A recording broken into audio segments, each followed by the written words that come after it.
ದರ್ಶನ್ ವಿಚಾರ ಇದೆ. ದರ್ಶನ್ ಒಂದು ಹೇಳಿಕೆ ದಾಖಲು ಪ್ರಕ್ರಿಯೆ ಮುಕ್ತಾಯವಾಗಿದೆ.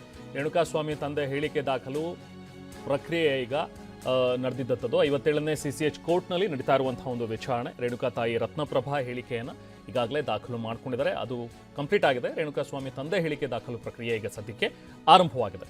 ಇವತ್ತಿನಿಂದ 57ನೇ CCH ಕೋರ್ಟ್ನಲ್ಲಿ ಸಾಕ್ಷಿಗಳ ಹೇಳಿಕೆ ದಾಖಲು ಪ್ರಕ್ರಿಯೆ ಆರಂಭವಾಗಿತ್ತು.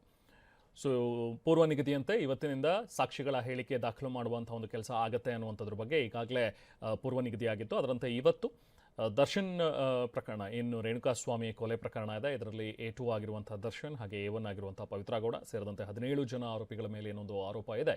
ಈ ಪ್ರಕರಣದ ಟ್ರಯಲ್ ಈಗ ಆರಂಭವಾಗಿದೆ. ಮೊದಲು ಸಾಕ್ಷಿಗಳ ಒಂದು ವಿಚಾರಣೆ ಆಗಬೇಕು, ಸಾಕ್ಷಿಗಳ ಒಂದು ಹೇಳಿಕೆ ದಾಖಲು ಪ್ರಕ್ರಿಯೆ ಆಗಬೇಕು. ಸೊ ಅದರಂತೆ ಇವತ್ತು ಸಾಕ್ಷಿಗಳಿಗೆ ಬುಲಾವ್ ನೀಡಲಾಗಿತ್ತು. ಇವತ್ತಿಗಾಗಲೇ ರತ್ನಪ್ರಭಾ ಅಂದರೆ ರೇಣುಕಾಸ್ವಾಮಿ ಅವರ ತಾಯಿ ಅವರ ಒಂದು ಹೇಳಿಕೆಯನ್ನು ದಾಖಲು ಮಾಡಿಕೊಂಡಿದ್ದಾರೆ.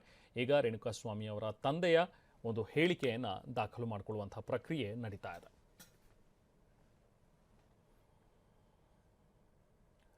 ಕಳೆದ ಒಂದು ವರ್ಷದಿಂದಲೂ ಕೂಡ ಜೈಲಿನಲ್ಲೇ ಇರುವಂತಹ ದರ್ಶನ್ ಈ ಮಧ್ಯ ಹೊರಗಡೆ ಬಂದರು, ಮತ್ತೆ ಅವರ ಬೇಲ್ ಕ್ಯಾನ್ಸಲ್ ಆಯಿತು. ಅದೆಲ್ಲವೂ ಕೂಡ ಗೊತ್ತಿರುವಂತಹ ಒಂದು ವಿಚಾರ. ಸೊ ಟ್ರಯಲ್ ಸ್ಟಾರ್ಟ್ ಆಗಬೇಕು, ತ್ವರಿತಗತಿಯಲ್ಲಿ ಈ ಒಂದು ಕೇಸ್ ವಿಚಾರಣೆ ನಡೀಬೇಕು ಅನ್ನುವಂಥದ್ರ ಬಗ್ಗೆ ಎಲ್ಲರೂ ಕೂಡ ಅಂದ್ಕೊಂಡಿದ್ರು. ಅದರಂತೆ ಈಗ ದರ್ಶನ್ ಪ್ರಕರಣ ಏನಿದೆಯಲ್ಲ, ರೇಣುಕಾಸ್ವಾಮಿ ಕೊಲೆ ಪ್ರಕರಣ, ಅದಕ್ಕೆ ಸಂಬಂಧಪಟ್ಟಂತೆ ಟ್ರಯಲ್ ಆರಂಭವಾಗಿದೆ.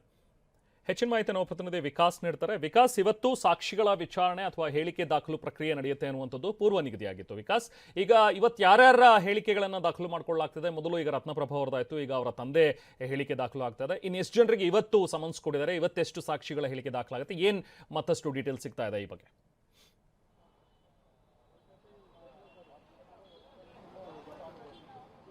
ಎಸ್ ಸರ್, ರೇಮಾನ್, ಇನ್ನು ರೇಣುಕಾಸ್ವಾಮಿ ಕೊಲೆ ಪ್ರಕರಣಕ್ಕೆ ಸಂಬಂಧಪಟ್ಟಂತೆ ಈಗಾಗಲೇ ರತ್ನಪ್ರಭಾ ಅವರ ಹೇಳಿಕೆಯನ್ನ ಈಗಾಗಲೇ ಕೋರ್ಟ್ ದಾಖಲಿಸಿಕೊಂಡಿರುವಂತದ್ದು. ಇಬ್ರು ಅಂದ್ರೆ ರೇಣುಕಾಸ್ವಾಮಿ ಅವರ ತಂದೆ ಮತ್ತು ತಾಯಿಯವರ ಸಮನ್ಸ್ ನೀಡಲಾಗಿತ್ತು.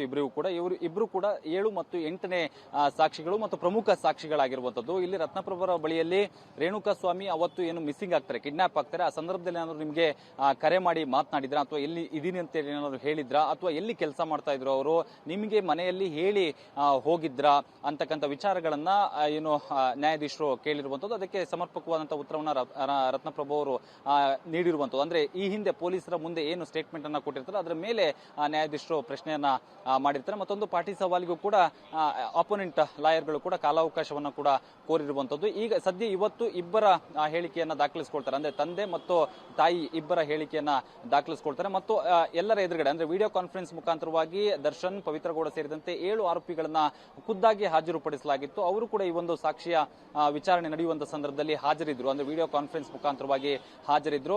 ಬಹುಶಃ ತಂದೆಯವರ ಹೇಳಿಕೆಯನ್ನ 2:30 ನಂತರ ದಾಖಲಿಸಿಕೊಳ್ಳುವಂತ ಸಾಧ್ಯತೆಗಳು ಇದೆ. ಅದ್ರ ಜೊತೆಗೆ 16 ಮತ್ತು 17ನೇ ಆರೋಪಿಗಳೇನೆಂದ್ರೆ ಅವರು ಕೂಡ ಈಗಾಗಲೇ ಕೋರ್ಟ್ ಮುಂದೆ ಹಾಜರಾಗಿರುವಂತದ್ದು. ಸದ್ಯ ಇನ್ನೂ ಕೂಡ ಈ ಒಂದು ಸಾಕ್ಷಿಗಳ ವಿಚಾರಣೆ ಟ್ರಯಲ್ ಇನ್ನೂ ಕೂಡ ಮುಂದುವರೆದಿರುವಂತದ್ದು. ರೇಮಾನ್, ಓಕೆ, ಥ್ಯಾಂಕ್ ಯು ವಿಕಾಸ್.